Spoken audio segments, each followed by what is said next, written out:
Thanks, Greg. Blockchain lead is just it's myself and Graham. Yes, I'm like the blockchain lead for the bank. I'm a specialist in the technology and the ecosystem. I'm trying to understand it and analyze it. It's moving extremely fast. We're trying to figure out what to do with it, how to play it. Whether we use the technology, as you say, or whether we use the technology that is one powerful potential. And I'm going to talk about that. So my background's macro, as you pointed out, macroeconomics. I don't dislike regulation. I like good regulation.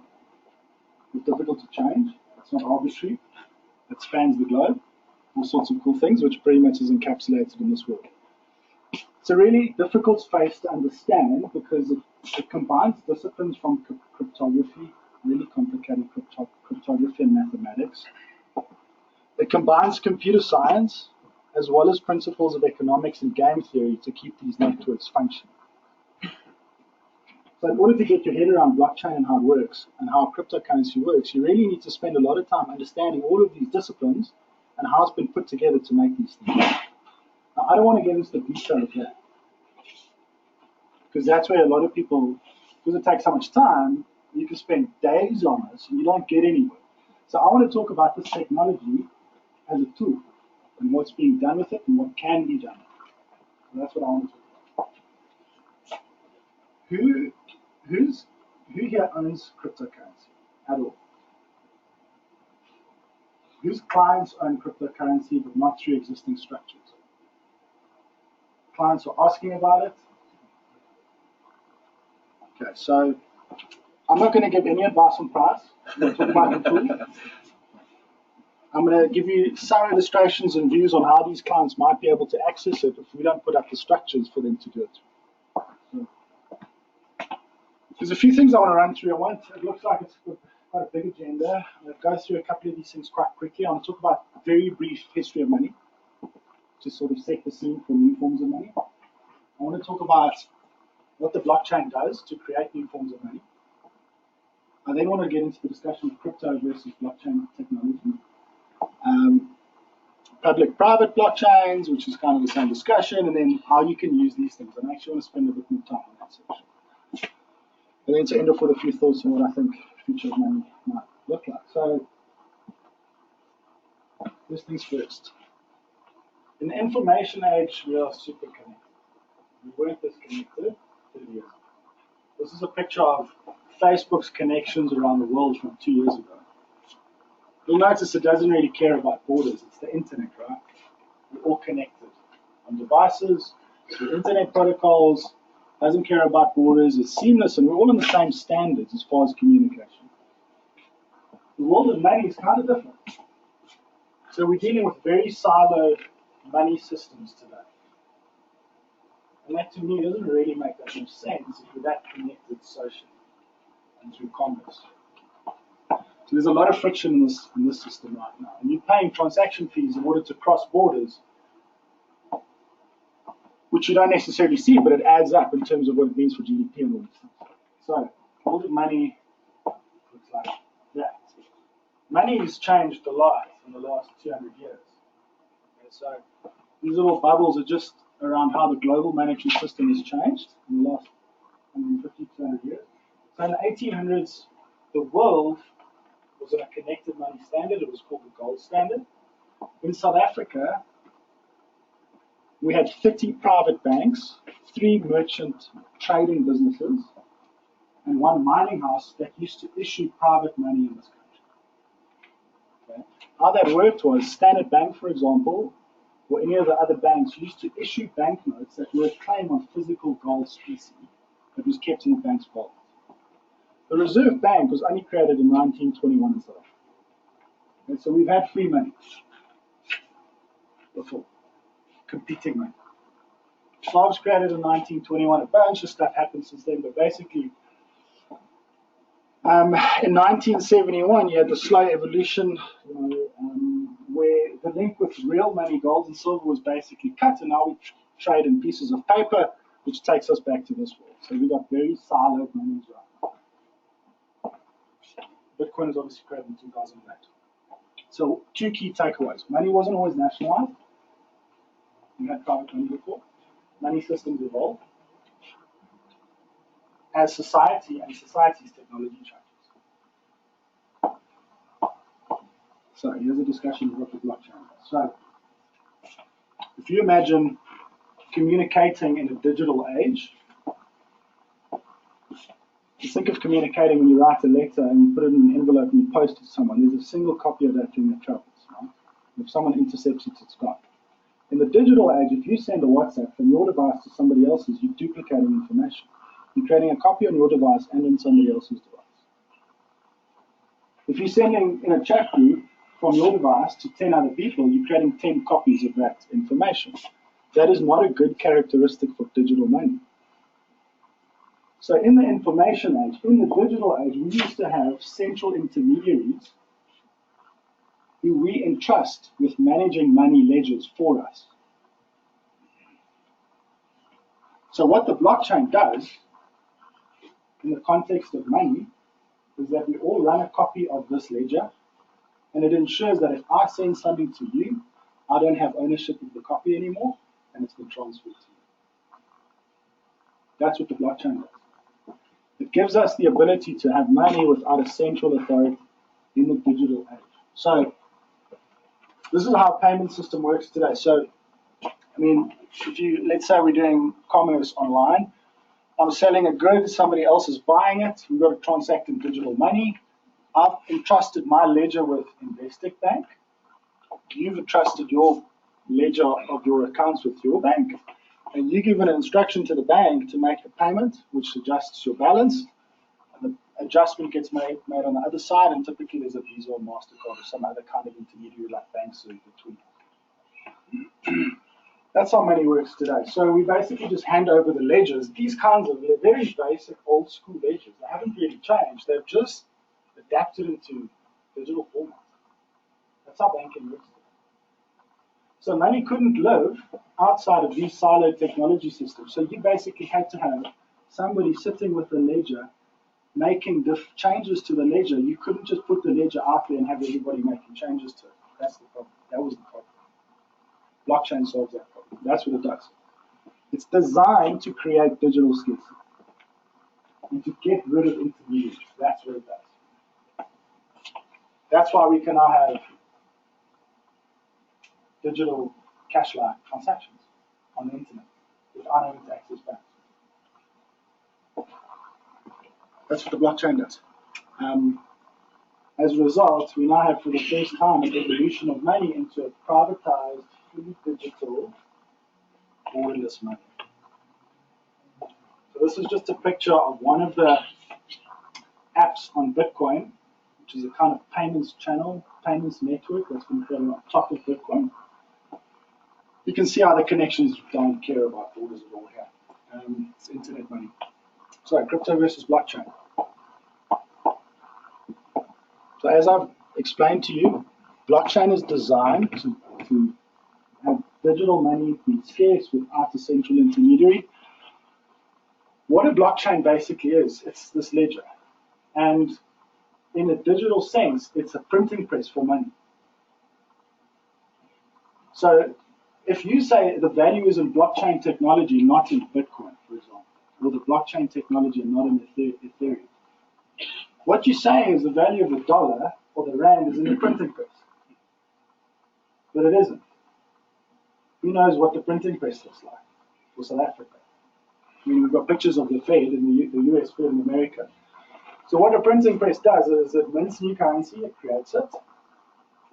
It has specific features to keep it secure and make it difficult not to forge it. And if you know what to look for on these pieces of paper, you can verify that it's real dollars or not. That's what a printing press does. That's what a blockchain does. This is a dollar, a US dollar, and this is a dollar too. And it's a Zim dollar. And what's the difference? The Zimbabweans used state-of-the-art German printing technology. Okay? The difference is it's the rules. Who makes the rules? For the money.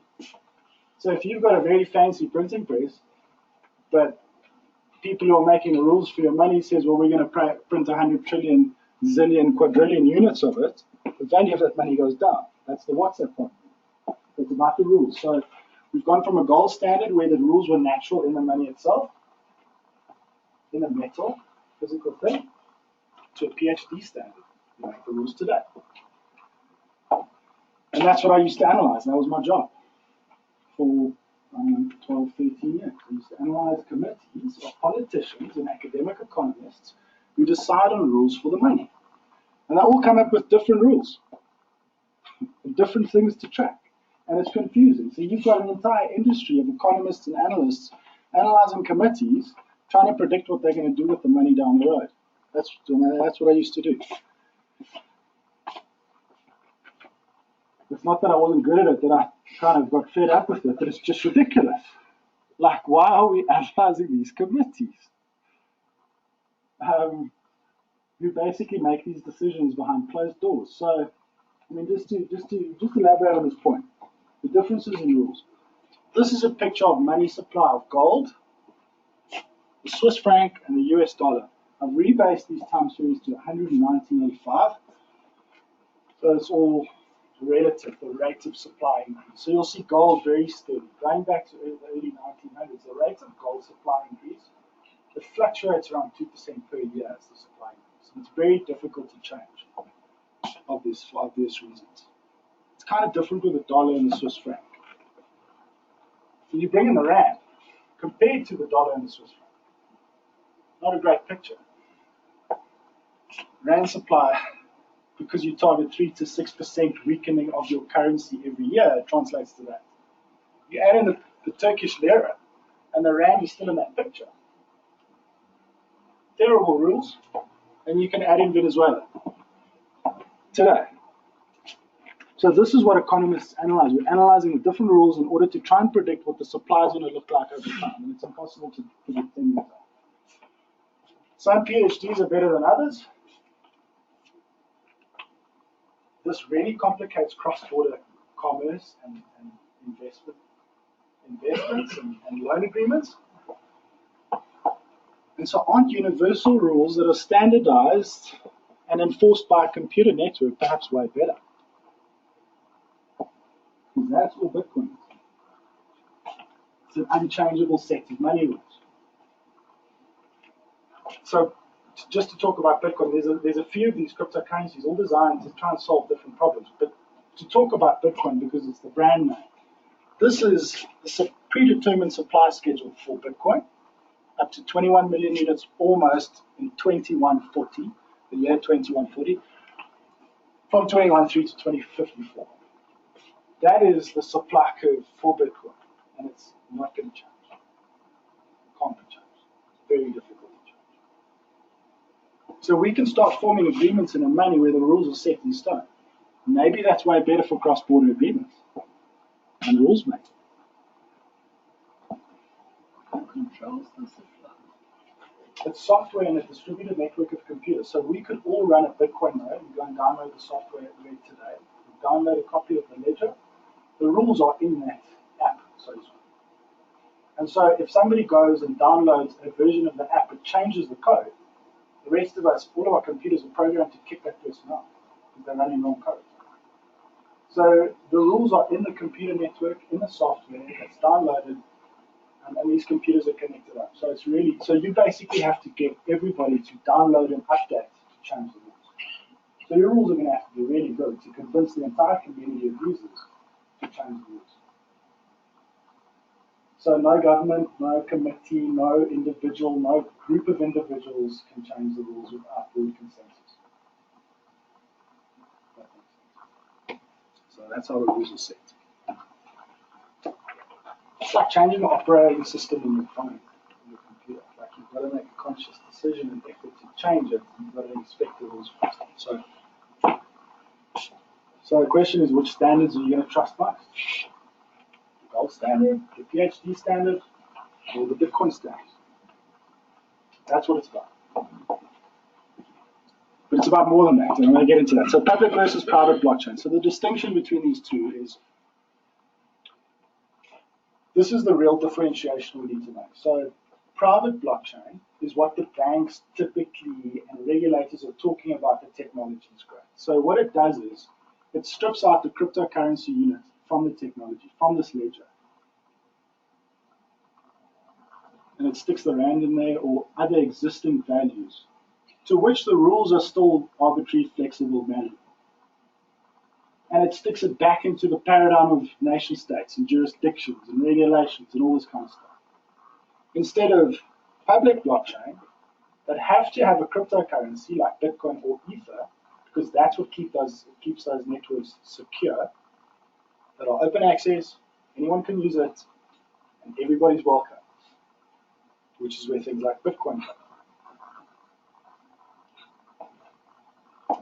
And that's the fundamental difference between these two worlds. So if you say you like blockchain technology, but you like it to be private and exclusive, where you have to sign up and pay account fees in order to use the network, you're kind of in favor of financial exclusion, because everybody can access this now and have do digital commerce or take a lot to anyone else by not having to go through a bank, even if they're not KYC to do.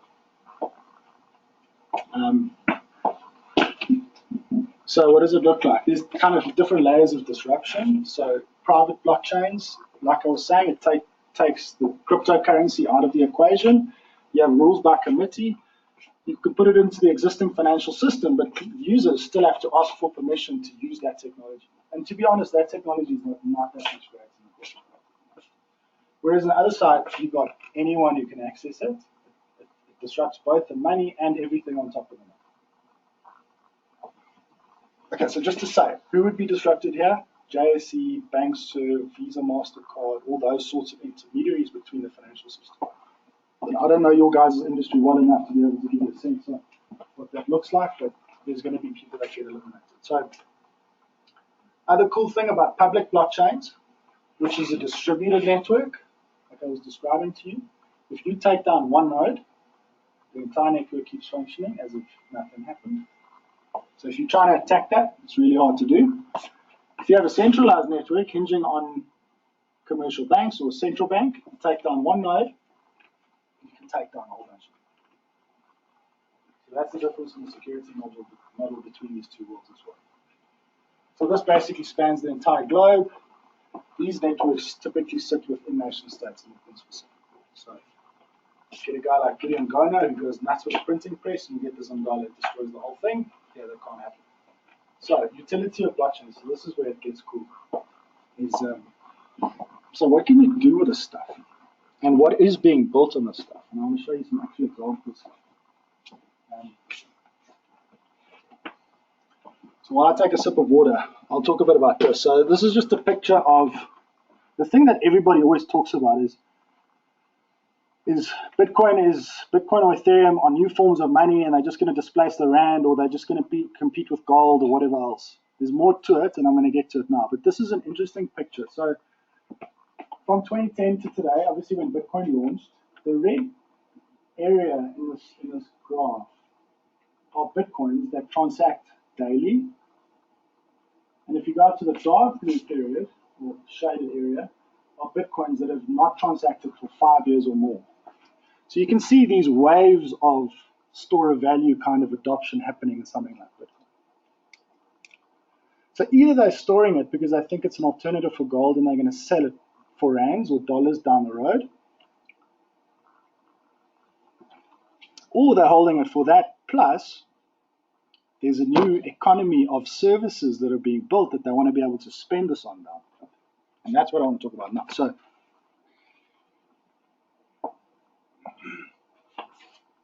there's a technology stack for this stuff that's being built out. Okay, so Bitcoin, Ethereum, you have this discussion always about the technology down here at the bottom. Complicated, you get bogged down. You've heard about smart contracts, possibly. It's an application, so you can deploy software or code, which is an agreement around how money can be transacted between multiple parties, on top of this blockchain, okay? And it lives in that blockchain. So it's like us coming up with a financial services product, and we put it into our computer systems at the office, and it gets deployed. You can do this, but on an open internet-based protocol. You have decentralized applications like YouTube, Facebook, banking, investment management, all the stuff. I'm going to talk about that. That can get built on here. You can access it through a computing device, on a phone, on a computer, whatever else, via user interfaces. So I'm going to talk to you guys a little bit through the ecosystem. So what is a decentralized application, or what does it look like? Guys in the industry refer to this as dApps, as opposed to apps. dApps, decentralized apps. Okay. Launching a financial services dApp on something like Ethereum is as easy as launching a website on the internet. Okay. A smart contract, which would be something like this, would be code for import loan tools. You can specify all the details of a loan agreement in this contract. I've got a wallet, you've got a wallet, we specify the wallet addresses, we digitally sign a transaction and enter a loan agreement, and this contract gets put on the network, and all the computers now know that we've entered an agreement and can validate and verify that that transaction's happened. This is typically how it looks like. Anyone can browse to this and use it. So where we would launch a lending agreement or product within Investec Bank's technology systems, here you're doing it on the internet itself, and anyone in the world can use it. Okay.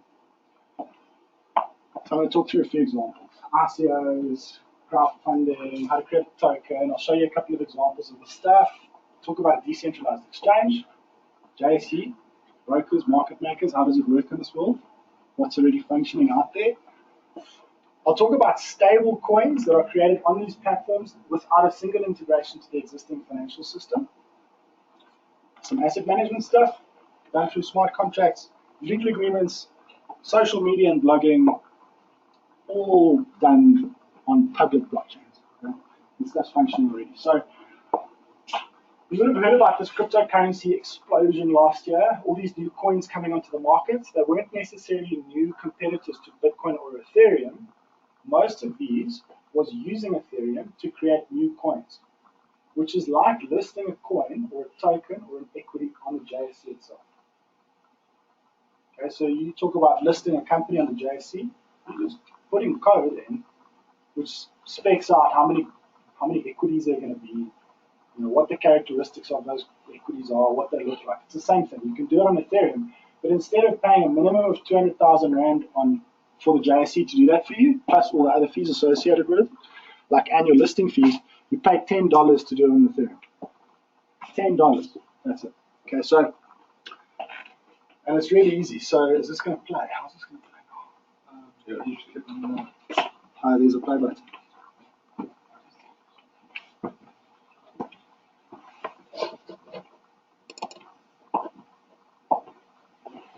Okay, so this is how easy it is. You can navigate to this website. It talks to the Ethereum blockchain. Click on Create Token. You stick in your supply. You can call it what you want to call it, Chris Bucks. You can put in decimal places. So if I want it to be like a Rand, I can put in 2. If I want it to be like crypto-esque, put in 8 decimal places. Call with Chris Becker Crypto, Create Token. It'll pop up a message there, which is my Ethereum wallet. I pay a transaction fee of $10. And that coin is created and it's deployed on the network, gets deposited into my account, and I can decide how to distribute it from there. That's how easy it is. It's like seconds. That's why we had a massive explosion of ICOs. It's super easy now to create more complicated code around creating an ERC20 token.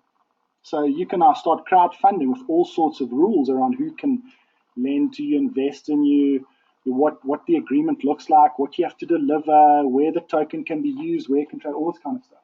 You can just browse to this website and do it. It'll walk you through a couple of steps, and your crowd sale is done.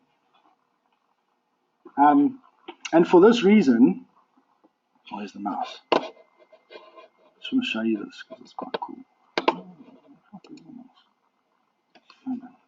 How did you do this?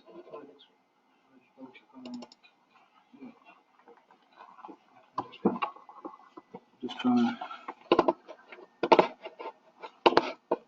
Oh, there's the mouse. The mouse disappeared. So this is a timeline of these ICOs, these new tokens that have been created over time. Going back to 2014.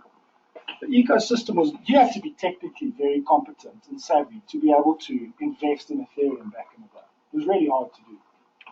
You had to run a full node, and you couldn't do it on your device or any of this stuff.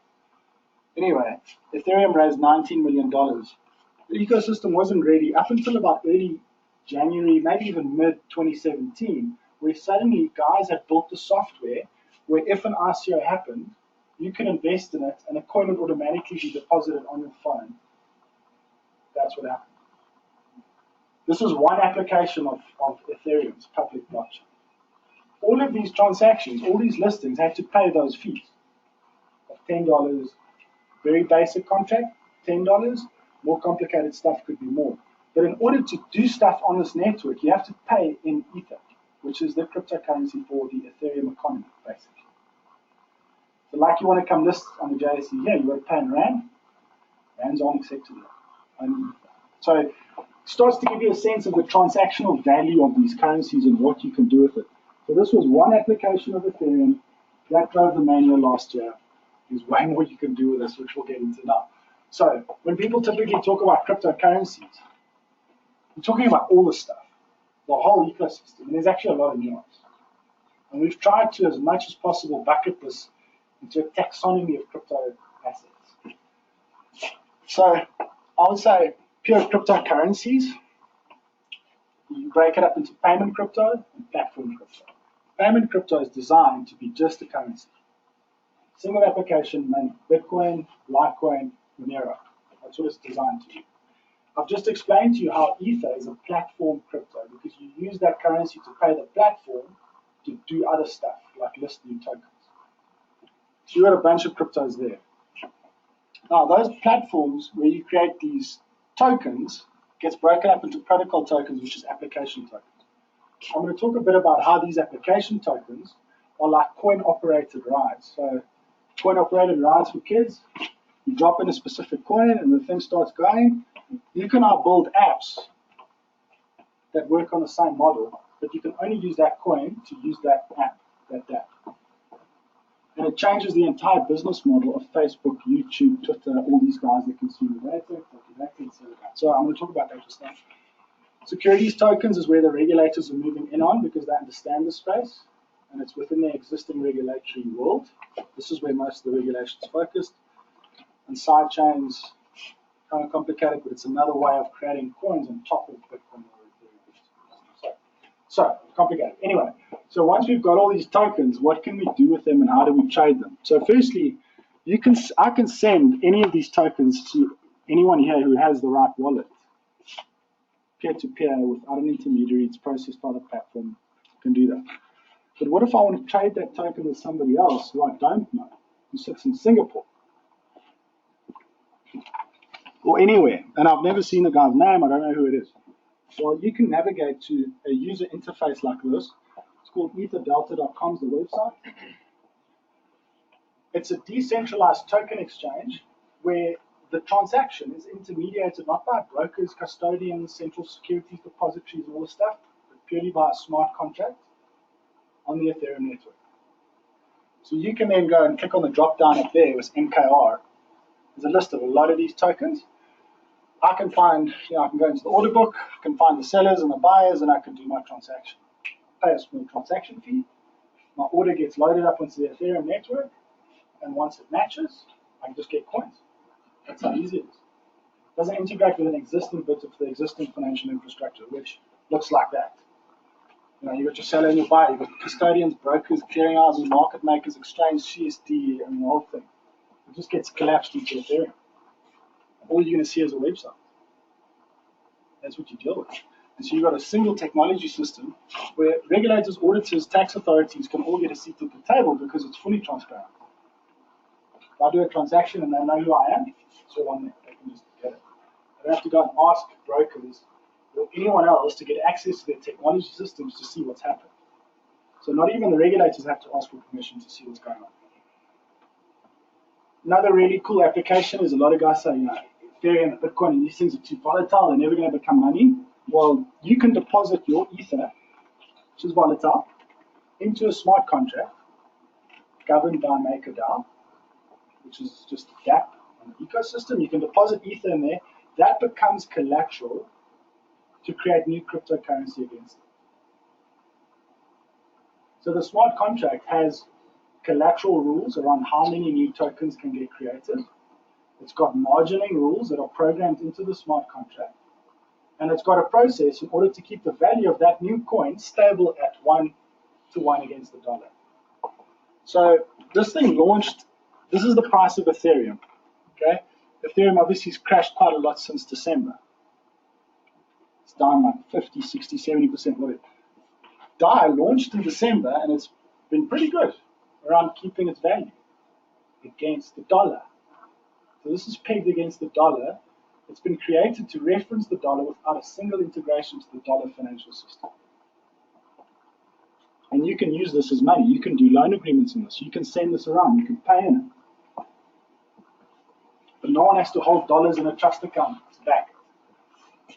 The decentralized crypto asset management platform, Melon, also it's intermediating the entire process through smart contracts on the platform. I just added this in yesterday because I thought it would be relevant for you guys, but I haven't looked too much into how this might work. I will do so soon. It's got a governance platform where you need to own its tokens called the Melon token, MLN. If you own that token, you get voting rights around governance. So it's changing the way that distributed, decentralized businesses on the internet will get managed and governed, basically. So anyway, smart contract cuts out a lot of the administration, record keeping and auditing and risk management. All the stuff gets stuck into a smart contract. Here's another cool project. Open Law is, what they're doing here is creating the ability to enter dynamic digital legally binding agreements on the Ethereum blockchain. To enter those agreements on the Ethereum blockchain. So this is still in beta phase, but I mean, essentially what you're dealing with is a platform where people can log on. There would be a list of different kinds of agreements and templates. There are fields where you can make changes here. You can make other markups in the body of the agreement. And once you've made your changes, you can send it to other people. And you then sign it with your digital signature on the Ethereum blockchain, which creates like a verifiable trust that it was you who made the changes to this contract. And so everybody who's in the process of forming a legal agreement can now, in a distributed way, verify who's signed what and made what changes. And once we all agree to a contract and agreement, we all sign that agreement. Our digital signatures, like our fingerprints, will basically get stamped on this thing, and no one can then go back on their word. So this will have to start integrating with the existing processes, with courts, with legals, you know, the legal fraternity, all this kind of stuff. But a lot of what the legal fraternity does is going to get automated. Not so much paper pushing that's going to happen. So social media stuff. This is called Steemit. Steemit is basically just a blogging and social networking site. So anyone can go and register. It's powered by a cryptocurrency as well, called Steem. So if I go and create content, I've actually got an account and I haven't done much, but you can create a post, you stick it on here, you get clicked on, you get upvoted, you get likes. It doesn't cost you anything to like someone else's work. But depending on your sort of weight, your steam power as they call it, you have more say over the quality of stuff. You know, so this guy's gotten a lot of votes. He's earned $555 out of the Steem cryptocurrency. So this blockchain is designed to reward users for producing good content in newly created crypto called Steem. And so as a result, you're seeing YouTube and Facebook content producers moving onto these platforms because they cannot directly monetize their content. You don't have to rely on Facebook or Google's algos to push ads at your users that they click on. You can actually produce content where if it gets liked, you're earning that crypto, which interestingly has gone up 1,500% in the last year. So, I mean, why not take a putt? You know? So I think the price behavior around these things is a big part of like speculative kind of behavior and moving onto these platforms, which helps to bootstrap network effects in them. Anyway, so you can now see as those people have moved across, they earn this crypto, they've got content there, they're incentivized to also make this platform work. which draws new people in, and that's how I think people could start to shift. It's quite interesting because you've got this whole hashtag delete Facebook thing that's also trending at the moment. And people have realized that it's not free to put your information on. It's got all sorts of consequences. That can't happen now. You control your information. Cryptocurrencies is Airbnb on the blockchain on Ethereum. It's already live. You can go and rent places in Cape Town using the site. It's pretty cool. Like, it's quite slick. You type in your destination, check in, check out. You can access it through the website. So basically, it's intermediated by a smart contract as well. So you cut out the Airbnb intermediary. You can access it through a website, through your phone. This is what Airbnb looks like today in terms of the financial web. A lot of people involved. Obviously, it gets even more complicated. That's what Ethereum, cryptocurrency looks like. All on a single technology system, governed by a smart contract, cuts out the 35% intermediary fee. The value accrues to the users. But you've got to pay in Ether to use this. Now, you can either use Ether or that stable coin that I spoke about, which is linked to the dollar. So, all sorts of interesting stuff. There's a lot of dApps. There's 1,300 of them just on this website. They kind of curate these dApps. There's 1,300. I'll show you a few interesting ones. What's super powerful about this is we can build an app starting tomorrow that references code out of any of these 1,300 dApps registered here. So because all this code is just software on the Ethereum blockchain, we can build a financial product that leverages everything and give it to users through a single interface, for example. So anyway, the utility of crypto, the technology, firstly is, internet simplified and expanded communications. What public blockchain does is it opens up and gives people all around the world the ability to form agreements on the internet, financial agreements. It's the transactional layer for the next generation of the internet. That's what it's about. So we know Web 2.0. We're familiar with all of these apps. These guys have siloed technology systems and they monetize all our information. Web 3.0 runs on public blockchain protocols that have cryptocurrencies that keep them secure and openly accessible to anybody in the world to build new dApps where we can monetize our own information and content. That is what this is about. It's Web 3.0. It's all complicated under the hood, like the internet is. We don't know how email works, most of us in this room, I'm sure. You're not quite sure what the difference between HTTP and HTTPS is, or what SMTP is. That's what your email runs on. We don't know, but it's super simple for users. You can browse to these places. All you need is an Ethereum wallet, and you can start transacting. So a lot of people get lost in the discussion around Bitcoin and Ethereum and how it works. This is where the adoption is taking place. It's quite easy to use now. So a couple of thoughts in the future. How much time have I got? Fine. A couple of minutes. Okay. So is this kind of different to the narrative you've heard before around crypto? Does it make more sense now? No. I think you confused them. It takes a while to take it in. It's the internet with its own money now. Own way to form agreements. It's like trying to tell my wife, because I'm reading this book, it's like trying to explain the internet to somebody and how you use it in your life, from watching TV, streaming, that kind of stuff. Try and explain that to somebody in 1985. And it's very hard to explain, but it's not going away. There's such great video clips on YouTube of Steve Jobs and Bill Gates talking about the future of personal computing from the early 80s. And so Steve Jobs used to get up in 1981, 82, and he'd say, so, who in this room owns a personal computer? Maybe 10% of you. And then he'd go into this whole thing about personal computing. People would be like, oh, I don't know, I don't get it. But it just happened. And this is why it's going to just happen. Okay? Millennials are the large. How does cryptocurrency relate to our existing money? Doesn't. So we can't hear the question as well. How does cryptocurrency relate to our existing money? It doesn't at all. So it's a completely new form of money.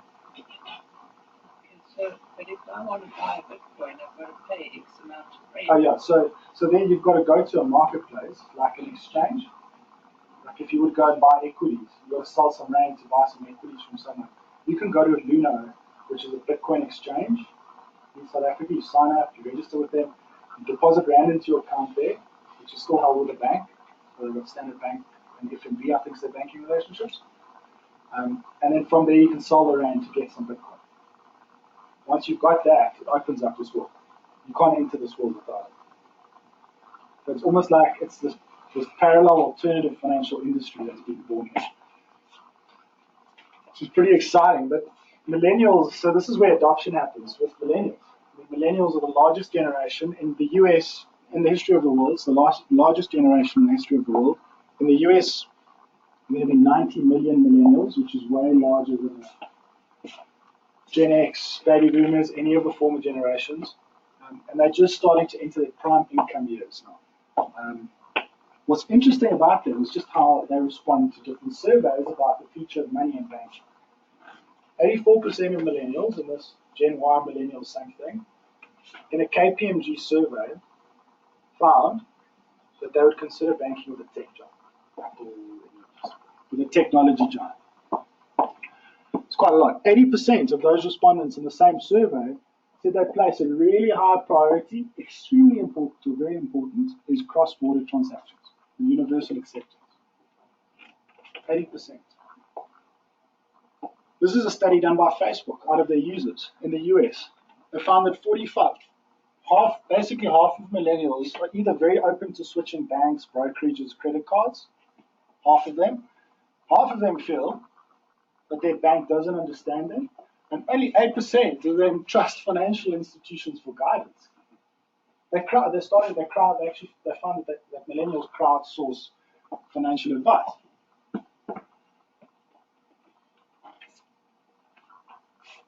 %30 of millennials would rather have $1,000 in Bitcoin than government bonds.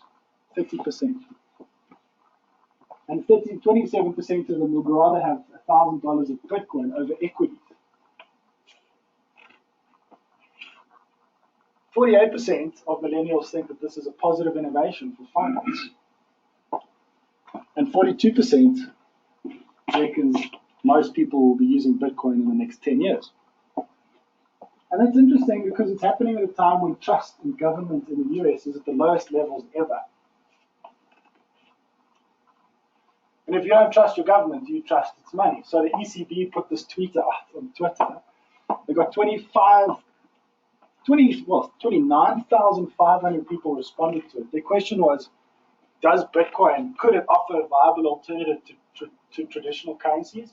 75%, yes. So that's the technology. It's what's being built on top of these protocols.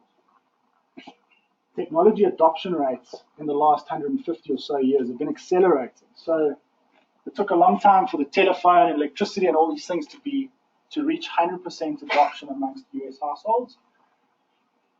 Other things have taken far quicker. Bitcoin is down here. Probably hasn't gone past this bar. This is back to 2005. So if we fast forward now, that's where Bitcoin is. It's like that. It's less than 1% adoption right now. There's at most 40 million Bitcoin wallets in the world. There's 30 million Ethereum wallets. And because we mess around in the space, we have 3 or 4 wallets each. So there's probably, I'd say, at most 10 million people that own Ethereum at all. So adoption in terms of US is low. Worldwide, it's even lower. We're down here.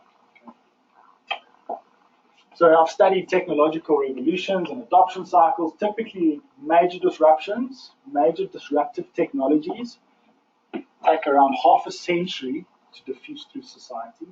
Those are things like mechanized production, steam engine, the internet. The internet started in 1970, now it's probably diffused, 50 years. I think blockchain is going to take 50 years. We're 10 years into this. and there's still a pretty low adoption rate. I'd say we're somewhere in phase 1 right now.